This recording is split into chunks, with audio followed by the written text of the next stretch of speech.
नमस्कार विद्यार्थी मित्रांनो, मागील लेक्चरला आपण बुक कीपिंग अँड अकाउंटन्सी या विषयामध्ये सुरुवातीला या ठिकाणी पहिलं प्रकरण अभ्यासलं. त्याचं नाव होतं पार्टनरशिप फायनल अकाउंट. त्यानंतर दुसरं प्रकरण अभ्यासलं नॉट फॉर प्रॉफिट कन्सर्न. त्यानंतर तिसरं प्रकरण अभ्यासलं आपण ॲडमिशन ऑफ ए पार्टनर. आणि आता आपण चौथं प्रकरण अभ्यासत आहोत रिटायरमेंट ऑफ ए पार्टनर. तर विद्यार्थी मित्रांनो, सुरुवातीला आपण इंट्रोडक्शन पार्टमध्ये रिटायरमेंट पार्टनर म्हणजे स्वइच्छा निवृत्ती किंवा निवृत्त होणारा भागीदार. तर रिटायरमेंट ऑफ पार्टनरमध्ये या ठिकाणी आपल्याला मागील लेक्चरला आपण पाहिलं की रिटायरमेंट पार्टनर हा ABC हे 3 पार्टनर आहेत. मिस्टर बीने रिटायरमेंट घेतली. ए आणि सी पार्टनर हा कंटिन्यू पार्टनर आहे. तर ए आणि सी पार्टनरला या ठिकाणी आपण त्यांचं कंटिन्यू बॅलन्स शीट पुढं कॅरी ऑन करत असतो. सुरुवातीला या टॉपिकमध्ये आपण या ठिकाणी गुडविलच्या पण ट्रीटमेंट अभ्यासल्या की गुडविल रिटायर होणाऱ्या पार्टनरला आपण गुडविल देत असतो. तिन्ही पार्टनरला गुडविल वाटत असतो. त्याचबरोबर या ठिकाणी रिव्हॅल्युएशनचा प्रॉफिट ऑर लॉस हा तिघांना वाटत असतो. आणि जे काय बाकीचे इतर प्रॉफिट आहेत किंवा फंड जे आहेत ते पण या ठिकाणी आपण जो पार्टनर रिटायर होणार आहे त्यालासुद्धा देत असतो. तर या टॉपिकमध्ये आपल्याला रिटायरमेंट ऑफ पार्टनरशिप फर्ममध्ये या ठिकाणी हा आज तोच जे काय रिझर्व फंड असतील, जनरल रिझर्व असतील, इतर भाग या ठिकाणी अभ्यासायचा आहे. तर चला तर मग या ठिकाणी आज आपण या थेअरीमध्ये इतर कोणते भाग महत्त्वाचे आहेत, पॉईंट महत्त्वाचे आहेत ते अभ्यासणार आहोत. बघा, या ठिकाणी सुरुवातीला तुम्हाला दिलेलं आहे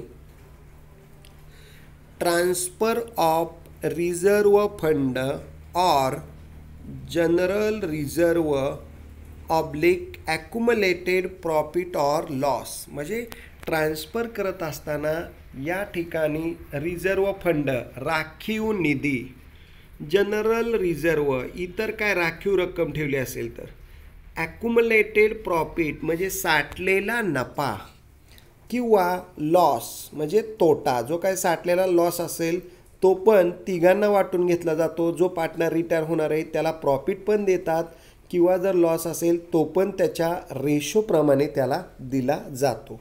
हेच आपण या ठिकाणी आज अभ्यासणार आहोत. बघा, on retirement of a partner any reserve accumulated profit oblique loss is transfer to capital or current account in their profit sharing ratio to all partners or only share of retiring partner to his capital oblique current account as per their instruction given in the problem. जे का आपल्याला प्रॉब्लेममध्ये या ठिकाणी instruction दिलेले असतात त्यानुसार आपण जनरल रिझर्व फंड हा किंवा ॲक्युमुलेटेड प्रॉफिट किंवा लॉस हा कॅपिटल अकाउंटला ट्रान्सफर करत असतो. आणि जर कॅपिटल फिक्स असेल तर करंट अकाउंटला क्रेडिट साईडला आपण ट्रान्सफर करत असतो. त्यांच्या शेअरच्या प्रमाणात, रेशोच्या प्रमाणात, त्या प्रॉब्लेममध्ये जसं सांगितलेलं आहे रेशोच्या प्रमाणात, त्या पद्धतीने आपण कॅपिटल आणि करंट अकाउंटला प्रॉफिट, जनरल रिझर्व फंड हे त्यांच्या रेशोमध्ये शेअर करत असतो. हे आपल्याला या ठिकाणी माहीत असणं गरजेचं आहे. कारण ॲडमिशन या टॉपिकमध्ये आपण जनरल रिझर्व फंड किंवा प्रॉफिट हे दोनच पार्टनरला द्यायचो, जुन्या दोघांना. नवीन पार्टनरला काही देत नव्हतो. परंतु त्याच्याच उलट आता इथं तिघांना या ठिकाणी जनरल रिझर्व फंड वाटायचा आहे, प्रॉफिट द्यायचा आहे. आणि जर लॉस असेल तर तो लॉससुद्धा डेबिट साईडला लिहायचा प्रॉफिट असेल तर क्रेडिटला लिहायचं आहे. आता पुढं या ठिकाणी बघा आपल्याला पुढं दिलेलं आहे त्यांनी की if any type of reserve accumulated profit is transferred the entry will be, म्हणजे त्याची जर्नल एंट्री आपल्याला त्यांनी दिलेली आहे. बघा जर्नल एंट्री काय दिलेली आहे, all type of reserve oblique accumulated profit account debit to partners capital account oblique current account. म्हणजे general reserve account debit to capital account, म्हणजे या ठिकाणी सगळ्या पार्टनरला जनरल रिझर्व फंड प्रॉफिट या ठिकाणी द्यायचा आहे. तो पार्टनरच्या क्रेडिट साईडला आपण लिहायचा आहे. आणि त्याचं नॅरेशन बघा, being all balances transfer to all partners including retiring partner in their profit sharing ratio. म्हणजे रिटायर होणाऱ्या पार्टनरला सुद्धा या ठिकाणी आपण प्रॉफिट या ठिकाणी वाटायचा आहे. त्यानंतर लॉस कसा डिस्ट्रीब्यूट केलेला आहे तो बघा, any accumulated loss appearing on asset side of balance sheet is transfer to all partners in their profit sharing ratio. the entry will be, त्याची एंट्री आपल्याला दिलेली आहे बघा, all partners capital oblique current account debit to profit and loss account. म्हणजे loss असेल तर तो पार्टनरच्या डेबिटला या ठिकाणी त्यांच्या रेशोमध्ये तिघांना द्यायचा असेल. पुढं बघा नॅरेशन त्यांनी दिलेलं आहे, being accumulated loss debited to all partners capital oblique current account. अशा प्रकारे हा प्रॉफिट असेल तर क्रेडिट साईडला पार्टनर कॅपिटलच्या, आणि जर लॉस असेल तर तो पार्टनर्स कॅपिटलच्या डेबिट साईडला या ठिकाणी लिहिणं अपेक्षित आहेत, लिहितात. तर हा झाला जनरल रिझर्व फंड प्रॉफिटचा भाग किंवा लॉसचा भाग आपण अभ्यासला. त्यानंतर पुढं या ठिकाणी पुढच्या स्लाईडमध्ये आपल्याला दिलेला आहे पुढचा महत्त्वाचा भाग, की जो आपल्या दृष्टीने महत्त्वाचा आहे तो बघा या ठिकाणी, revaluation of assets and reassessment of liabilities. म्हणजे रिव्हॅल्युएशन म्हणजे पुनर्मूल्यांकन, आपल्या असेटचं पुनर्मूल्यांकन, अँड रिअसेसमेंट ऑफ लायबिलिटीचं सुद्धा रिअसेसमेंट करायचं, त्याची किंमत जी आहे ती या ठिकाणी परत तिची तपासणी करायची. बघा या ठिकाणी दिलेलं आहे, आपण ॲडमिशन या टॉपिकमध्ये सुद्धा ते अभ्यासलेलं होतं आहे की असेटच्या किमती कमी झाल्या तर आपण बॅलन्स शीटला असेटमधनं लेस करत होतो, आणि दुसरा इफेक्ट आपण रिव्हॅल्युएशनच्या डेबिट साईडला दाखवत होतो. म्हणजे असेट डिक्रीज आणि डेप्रिसिएट झाली तर लेस करून रिव्हॅल्युएशनच्या डेबिटला दाखवत होतो. आणि याच्याच विरुद्ध जर असेट इन्क्रीज झाली, ॲप्रिसिएट झाली, असेटची किंमत वाढली तर आपण ॲड करत होतो आणि रिव्हॅल्युएशनच्या क्रेडिट साईडला लिहित होतो. लक्षात घ्या, म्हणजे असेट वाढली की रिव्हॅल्युएशनच्या क्रेडिटला, आणि असेट कमी झाली तर रिव्हॅल्युएशनच्या डेबिटला. आणि त्याचबरोबरीने लॅबिलिटीच्या बाबतीमध्ये नेमकं उलटं आहे. लॅबिलिटी वाढली तर डेबिट साईडला घ्यायची रिव्हॅल्युएशनच्या, आणि लॅबिलिटी कमी झाली तर रिव्हॅल्युएशनच्या क्रेडिट साईडला घ्यायचं आहे. लक्षात घ्या. आता तेच आपल्याला या ठिकाणी दिलेलं आहे बघा त्यांनी, व्हेन द पार्टनर रिटायर, निवृत्त झाला असेल, from the business, it is the desirable to revalue assets and liabilities to bring their values at the correct position.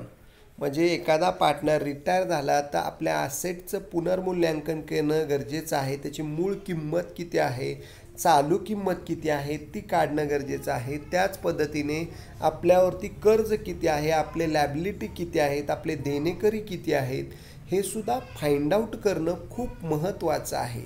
म्हणून रिटायरमेंट होत असताना पार्टनर सगळ्या ॲसेटचं, बिझनेस लॅबिलिटीचं पुनर्मूल्यांकन केलं जातं. बघा आता पुढे दिलेलं आहे, the benefit of such changes in the value of assets and liabilities will be given to the retiring partner as well. म्हणजे जो रिटायर पार्टनर होणार आहे त्याला सुद्धा त्याचा ॲसेटचा किंवा लायबिलिटीचा बेनिफिट आपण दिलेला असतो, जो काय करारानुसार ठरलेला आहे तो. To show the changes in the value of assets and liabilities, revaluation account is opened. म्हणजे ॲसेट आणि लायबिलिटी बदलल्या असतील, चेंज झाला असेल, त्यासाठी आपल्याला रिव्हॅल्युएशन अकाउंट ओपन करावं लागतं. त्यालाच नाव दुसरं आहे profit and loss adjustment account. बघा आता पुढं दिलेलं आहे, after showing all the effects in revaluation account profit and loss adjustment account, the balances appearing in the account will be transferred to partners capital account in their profit sharing ratio. म्हणजे लक्षात घ्या, आपल्या asset लायबिलिटीच्या किमती कमी जास्त झाल्या तर आपण रिव्हॅल्युएशनला पाठवतो आणि रिव्हॅल्युएशन अकाउंट क्लोज करून त्या रिव्हॅल्युएशनचा जर का प्रॉफिट असेल तर तो प्रॉफिट आपण तिन्ही पार्टनरला देतो, ए, बी आणि सी. रिटायर पार्टनरला सुद्धा प्रॉफिट देत असतो आपण, किंवा आणि तो प्रॉफिट पार्टनरच्या आपण क्रेडिट साईडला दाखवत असतो. आणि जर याच्याच विरुद्ध लॉस झाला तर तो लॉससुद्धा तिघांना दिला जातो आणि तो लॉस पार्टनर्स कॅपिटलच्या डेबिट साईडला आपण लिहित असतो. म्हणजे प्रॉफिट क्रेडिटला, लॉस डेबिटला. हे महत्त्वाचं लक्षात ठेवा. ॲडमिशन टॉपिकमध्ये आपण काय करत होतो आत्तापर्यंत, हा ॲडमिशन टॉपिकमध्ये आपण या ठिकाणी प्रॉफिट किंवा लॉस दोघांनाच द्यायचं जुन्या, पण रिटायरमेंटमध्ये महत्त्वाचा बदल आहे की हा प्रॉफिट किंवा लॉस तिन्ही पार्टनरला देणं अपेक्षित आहे, दिला जातो. हेच यांनी इथं सांगितलेलं आहे. आता पुढच्या स्लाईडला बघा, या ठिकाणी आपल्याला त्यांनी पुढचा पॉईंट दिलेला आहे. बघा लक्षात घ्या, ॲडजस्टमेंट ऑफ कॅपिटल. आता कॅपिटल अकाउंटवरती कोणकोणत्या ॲडजस्टमेंट येऊ शकतात ते आपल्याला या ठिकाणी दिलेलं आहे. पार्टनर रिटायरमेंट होत असताना कॅपिटल कसं त्याचं काढायचं तेही महत्त्वाचा भाग आहे. बघा, on retirement of a partner, the continuing partner may decided to rearrange their capital in their new profit sharing ratio for this purpose. म्हणजे एखादा पार्टनर रिटायर झाला, ए, बी, सी, त्यामधला बी पार्टनर रिटायर झाला तर त्या बी पार्टनरला आपण त्याचं कॅपिटल त्याच्या लोन अकाउंटला आपण पाठवतो, त्याचा बॅलन्स त्याला आपण लायबिलिटी साईडला देणं दाखवतो. पण जर पार्टनर रिटायर झाला तर आपल्याला ए आणि सीचं सुद्धा कॅपिटल रिअरेंज करावं लागतं, बदलावं लागतं, ॲडजस्ट करावं लागतं, त्याच्या ॲडजस्टमेंट कराव्या लागतात. लक्षात घ्या, त्यासाठी आपल्याला नवीन प्रॉफिट रेशिओनुसार या ठिकाणी कॅपिटल पण ॲडजस्ट करावं लागतं. तर ते ॲडजस्ट करणं पण खूप महत्त्वाचं आहे. ते कॅश अकाउंट किंवा बँक अकाउंटवरती आपण ॲडजस्ट करत असतो किंवा लोन अकाउंटवरती ॲडजस्ट करत असतो. बघा, पहिला पॉईंट त्या ठिकाणी त्यांनी दिलेला आहे आपल्याला, the total capital of the firm is divided among the partners in their new profit sharing ratio.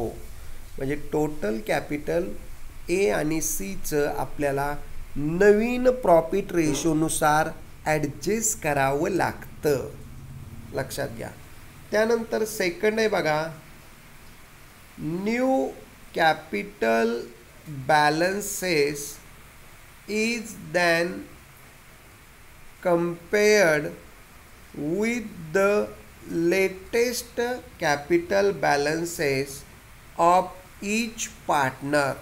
म्हणजे प्रत्येक पार्टनरचं कॅपिटलचं बॅलन्स आपल्याला लेटेस्ट पार्टनरच्या नुसार, लक्षात घ्या, न्यू कॅपिटलनुसार कंपॅरिझन करावं लागतं आणि त्या पद्धतीने आपल्याला ते ॲडजस्ट करावं लागतं. तिसरा आहे बघा, surplus or deficit in an individual capital account is calculated. समजा सरप्लस म्हणजे नफा काढावा लागतो प्रत्येक कॅपिटल अकाउंटचं इंडिव्हिज्युअली, किंवा डेफिसिट म्हणजे तोटा काढावा लागतो वैयक्तिकरित्या, आणि तो काढल्यानंतर आपल्याला तो ॲडजस्ट पण करावा लागतो. पुढे दिलेला आहे, such surplus may be withdrawn by partner. जर फायदा झाला, सरप्लस झाला, तर तो विड्रॉन केला जातो किंवा करंट अकाउंटला किंवा लोन अकाउंटला ट्रान्सफर केला जातो, किंवा रोख स्वरूपात पेड इन कॅश, रोख स्वरूपामध्ये त्यांना किंवा बँकेतून पैसे दिले जातात. जर समजा आपला पार्टनरचा ए आणि सी पार्टनरचा मध्ये ए पार्टनरचा हिस्सा जास्त असेल, तर त्याचा हिस्सा त्याला या ठिकाणी रोख स्वरूपात किंवा त्याच्या करंट अकाउंटला किंवा लोन अकाउंटला आपण ट्रान्सफर करतो. आणि याच्याच विरुद्ध बघा, डेफिसिट असेल, लॉस असेल, तर तो लॉस बघा, डेफिसिट मे बी ब्रॉट आणणे इन बाय द पार्टनर और ट्रान्सफर टू करंट अकाउंट और लोन अकाउंट. जर तोटा असेल तर तो त्या पार्टनरकडून वसूल केला जातो आणि किंवा या ठिकाणी तो ब्रॉट केला जातो करंट अकाउंटला किंवा लोन अकाउंटला, तो ॲडजस्ट केला जातो. अशा प्रकारे कॅपिटल कंटिन्यू पार्टनरचं सुद्धा ॲडजस्ट केलं जातं. त्यासाठी आपल्याला हा पॉईंट आपण अभ्यासलेला आहे. आता पुढं आपल्याला दिलेलं आहे, त्यांनी लक्षात घ्या की या पुढच्या स्लाइडमध्ये आपल्याला त्यांनी काय काय सांगितले ते बघून लक्षात घ्या. Ascertainment of retiring partner share of profit on retirement. Share of profit on retirement तिथं बघा, if A partner retire from the firm on any day during accounting year, then it is necessary to compute profit from date of the last balance sheet to date of retirement. म्हणजे एखादा partner हा कधी retire होतोय ती date महत्त्वाची आहे, तारीख महत्त्वाची आहे, दिनांक महत्त्वाचे आहे. त्यानुसार आपल्याला balance sheet, last balance sheet व्यवस्थित या ठिकाणी आणि चालू बॅलन्स शीट कंपॅरिझन करावं लागतं आणि त्यानुसार आपल्याला प्रॉफिट कॅल्क्युलेट करून जो पार्टनर रिटायर होणार आहे त्या पार्टनरला आपल्याला तो प्रॉफिट द्यावा लागतो, किंवा लॉस असेल तर तो पण लॉस ॲडजस्ट करावा लागतो. बघा आता पुढं दिलं आहे त्यांनी, profit of current year is calculated either on the basis of the last year profit. म्हणजे करंट इयरचा प्रॉफिट, मागील वर्षीचा प्रॉफिट हा या ठिकाणी बेस पकडून या ठिकाणी ॲव्हरेज प्रॉफिटनुसार प्रॉफिट काढून त्या पद्धतीने जो रिटायर होणार आहे पार्टनर त्याला नफा दिला जातो. पुढं बघा, average profit, proportionate profit for the part of the year. म्हणजे जो प्रोपोर्शनेट प्रॉफिट दिलेला आहे तो पार्ट ऑफ द इयरनुसार कॅल्क्युलेट करावा लागतो. त्यामध्ये that is from the date of balance sheet to date of retirement is calculated. पुढे दिलेला आहे, share of retiring partner is calculated on the basis of proportionate profit to transfer of such profit or loss following journal entry are drafted in the books of the firm. Transfer of profit or loss retiring partner capital oblique current account. म्हणजे एखादा partner जर या ठिकाणी retire झाला तर ज्या दिवशी तो रिटायर झाला आहे तिथपर्यंत लास्ट बॅलन्स शीट ते आत्तापर्यंत किती महिने तो आपल्यासोबत होता, जो काय प्रॉफिट झाला आहे तो पण कॅल्क्युलेट केला जातो आणि त्या पार्टनरच्या क्रेडिटला तो प्रॉफिट आपण लिहित असतो.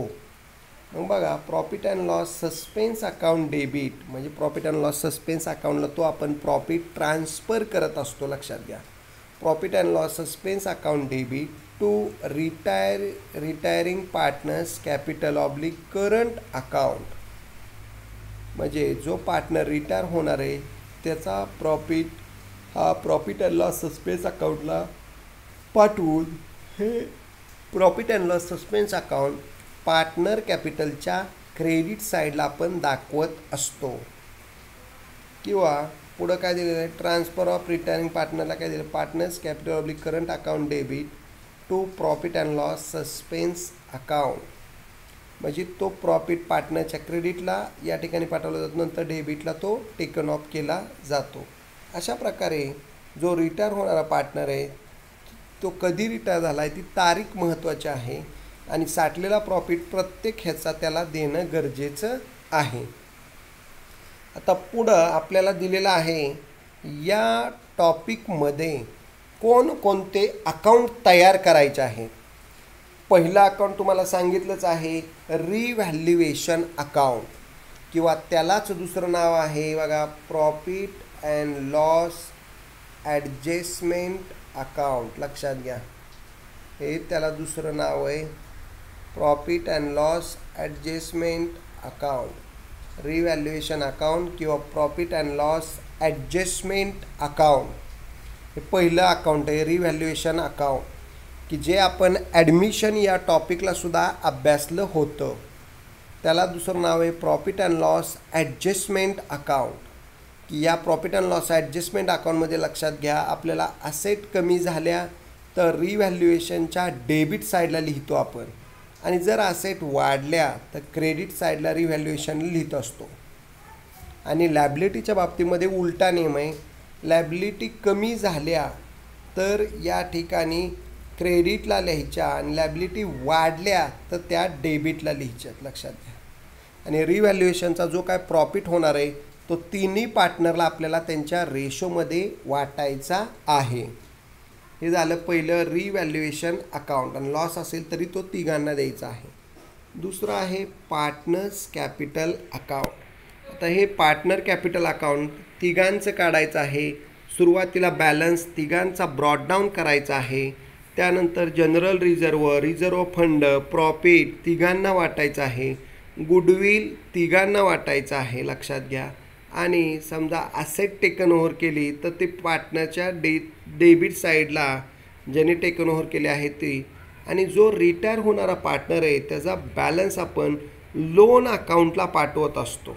त्याच्या वारसदाराचं जे काय आहे किंवा लोन अकाउंटला आपण ट्रान्सफर करतो, आणि राहिलेल्या दोन पार्टनरचा balance to balance carried down म्हणून कंटिन्यू पार्टनर म्हणून ते लॅबिलिटी साईडला नवीन बॅलन्स शीटला दाखवत असतो.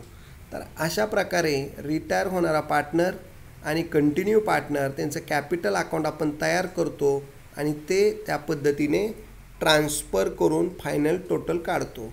आता सगळ्यात शेवटी बॅलन्स शीट. तर बॅलन्स शीट तुम्हाला फायनल अकाउंटलासुद्धा बॅलन्स शीट शिकवलं आहे, लॅबिलिटी रुपीज, असेट रुपीज. त्यानंतर नॉट फॉर प्रॉफिट कन्सर्नला पण बॅलन्स शीट शिकवलेलं आहे. त्यानंतर ॲडमिशन ऑफ ए पार्टनरमध्ये सुद्धा बॅलन्स शीट शिकवलं आहे. आणि आता रिटायरमेंटमध्ये सुद्धा आपल्याला बॅलन्स शीट शिकायचं आहे. लक्षात घ्या. म्हणजे balance sheet it is very important point आहे. लक्षात घ्या की असेट या असेट साईडला आपण लिहिणार आहोत, लॅबिलिटी या लॅबिलिटी साईडला दाखवणार आहोत. असेटच्या किमती कमी झाल्या, डेप्रिसिएट डिक्रीज झालं की लेस करायचं आणि रिव्हॅल्युएशनच्या डेबिटला, आणि असेट वाढल्या ॲप्रिसिएट इन्क्रीज झाल्या तर ॲड करा आणि रिव्हॅल्युएशनच्या क्रेडिट साईडला दाखवा. लायबिलिटीच्या बाबतीमध्ये सुद्धा तसंच आहे की रिटायरमेंट पार्टनरमध्ये ए आणि सीचीच लायबिलिटी दिसणार आहे. बी पार्टनर रिटायर झाला आहे, त्यामुळं लायबिलिटी साईडला फक्त दोघांचंच कॅपिटल दिसणार आहे. त्यानंतर लायबिलिटी साईडला मिस्टर बीज लोन अकाउंट ते आपण लायबिलिटी साईडला दाखवणार आहोत. बीचं लोन अकाउंट त्याच्या वारसदारांना किंवा त्यांना स्वतःला दिलं जातं. अशा प्रकारे आणि नंतर एक कॅश अकाउंट, गुडविल अकाउंट आपण तयार केले आपल्या माहितीसाठी वर्किंग नोटमध्ये, तरी चालतं आहे. त्यालासुद्धा या ठिकाणी बॅलन्सेसला मार्क आहेत. आपण जो फायनल बॅलन्स काढणार आहोत ते. आणि नंतर आता रिव्हॅल्युएशनचा प्रॉफिट आपण पार्टनर कॅपिटलला पाठवतो. पार्टनर कॅपिटलचे जे काय कॅपिटल असेल, बॅलन्सिंग अमाऊंट असेल, ते आपण बॅलन्स शीटच्या लायबिलिटी साईडला पाठवत असतो. आणि मग तुमची लायबिलिटी साईड आणि ॲसेट साईड टॅली झाली की तुमचा प्रॉब्लेम व्यवस्थित टॅली झाला, 10 पैकी 10 मार्क्स मिळाले. अशा प्रकारे हा ॲडमिशनलाच विचारला जाणारा रिटायरमेंट टॉपिक की ज्याचं प्रॅक्टिस तुम्हाला करणं गरजेचं आहे आणि तुम्ही त्यानुसार प्रॅक्टिस केल्यानंतर तुम्हाला हा टॉपिक अतिशय सोपा जाणार आहे. तेच अकाउंट, त्याच ॲडजस्टमेंट आहेत ॲडमिशनच्याच. फक्त तयारी व्यवस्थित करा. काही शंका असतील तर विचारा.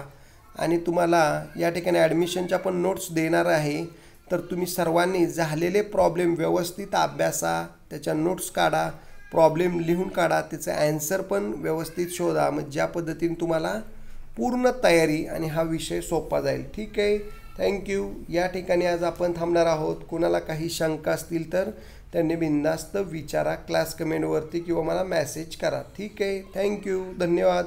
राहिलेला भाग नंतर बघू आपण.